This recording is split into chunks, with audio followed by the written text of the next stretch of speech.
menyaksikan video komunikasi antara AGRS dengan pasien. Saya Krispa Barat dengan NPM 017 sebagai wali pasien. Saya Husna Wirdatun dengan NPM 046 sebagai editor. Saya Isma Nur Amalia, di sini saya berperan sebagai konselor. Saya perkenalkan, nama saya Aura Syafrulia dengan NPM Terakhir 004. Di sini saya sebagai pasien. Selamat menikmati.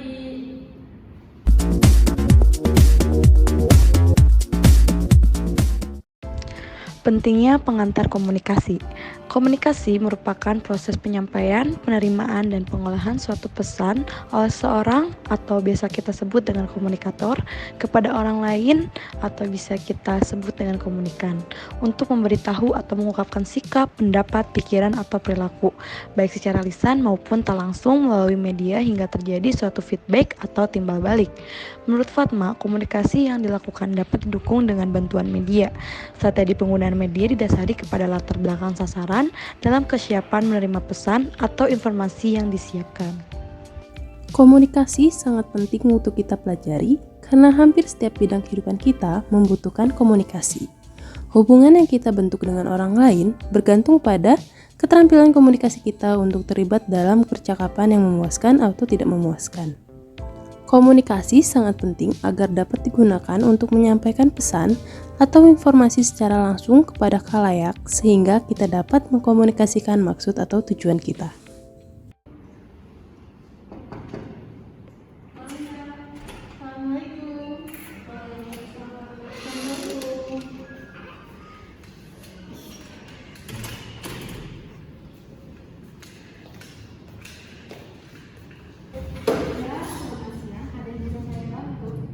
Jadi gini Bu, saya tuh mau ngambil anak saya dapat rujukan dari politisi buat konsultasi langsung ke ahli gizinya kan. Baik, sebelumnya saya ingin bertanya, siapa namanya yang ingin berkonsultasi? Anak saya. Oke, baik. Nama saya Aura Syafrulia, umur saya 17 tahun, Dok. Note: ahli gizi tidak dapat dipanggil dokter. Baik, sebelumnya saya izin mengenalkan diri saya terlebih dahulu ya. Nama saya Isma Nur Amalia dan saya ahli gizi di rumah sakit ini.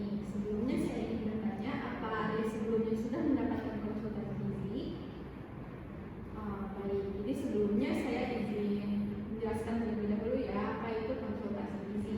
Konsultasi gizi itu merupakan proses awal, proses yang biasa dilakukan, biasanya di rumah sakit oleh seorang ahli gizi dengan cara mengumpulkan data-data terlebih dahulu dari adik sebelumnya seperti tinggi badan dan berat badan, lalu kami kaji untuk menyelesaikan masalah gizi dari adiknya itu sendiri.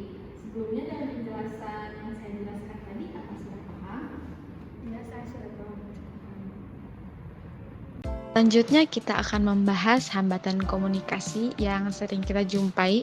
Yang pertama ada semantic problem atau faktor semantik, di mana bahasa yang digunakan oleh komunikator sebagai sarana penyampaian pikiran dan perasaan kepada lawan bicara. Yang kedua ada perceptual distortion atau distorsi persepsi, yang disebabkan oleh perbedaan persepsi sempit terhadap diri sendiri dan perbedaan cara berpikir serta sempitnya cara memahami orang lain. Yang ketiga ada cultural differences, yang berarti hambatan karena perbedaan budaya, agama, dan lingkungan sosial. Lalu yang keempat ada gangguan fisik, di mana hambatan ini disebabkan karena adanya gangguan lingkungan fisik dalam proses komunikasi yang berkesinambungan. Yang kelima ada pilihan saluran komunikasi yang buruk, di mana disruption disebabkan oleh media massa yang memfasilitasi komunikasi. Lalu yang keenam itu karena tidak adanya umpan balik, yaitu hambatan adalah pengirim yang mengirimkan pesan kepada penerima tetapi tidak ada tanggapan dan tidak ada tanggapan dari penerima, sehingga komunikasi itu sendiri menjadi satu arah dan tidak berguna. Adanya gangguan lingkungan pada saat konsultasi.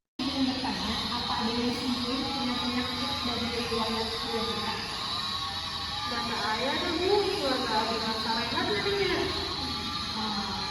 Selanjutnya saya ingin bertanya, apa adanya sendiri sering melakukan aktivitas fisik seperti olahraga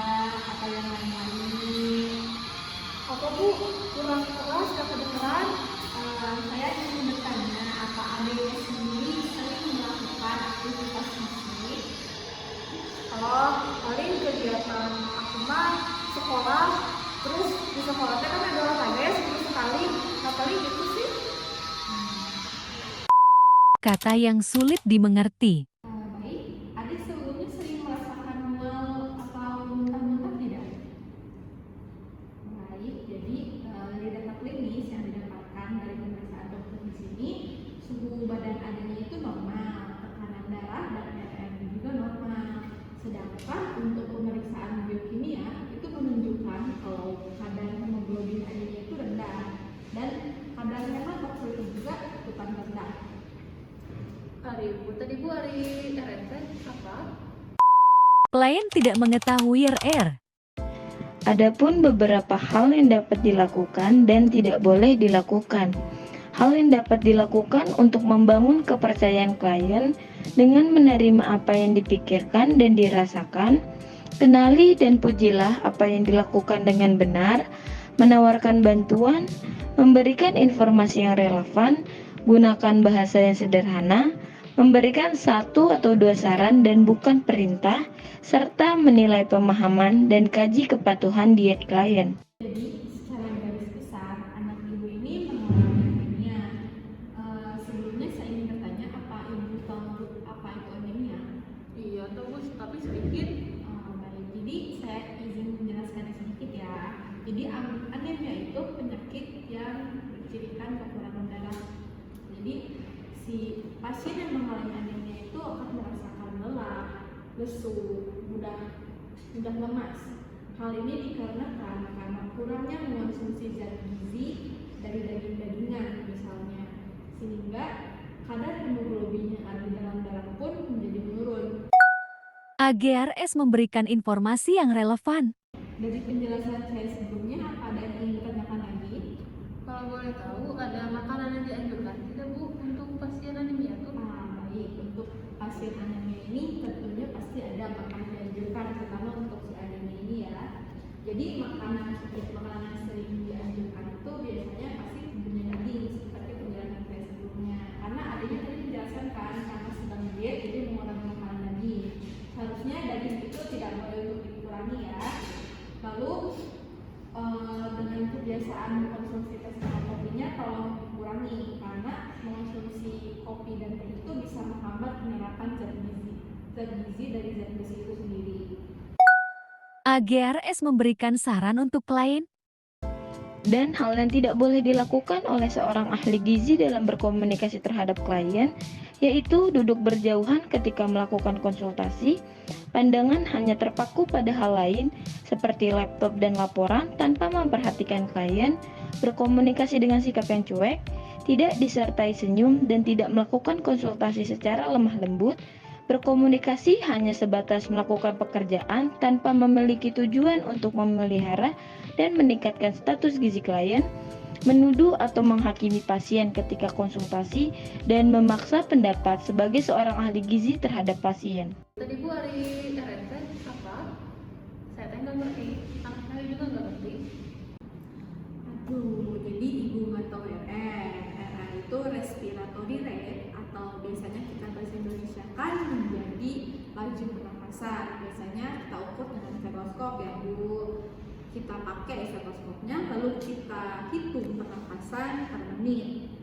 Dengan informasi ini ibu udah tahu nih apa itu RR. AGRS bersikap jutek. Nah, saya izin membacakan hasil pemeriksaan klinisnya dulu ya. Jadi dari data yang dihasilkan dan diagnosis dari dokternya itu ada yang mengalami anemia.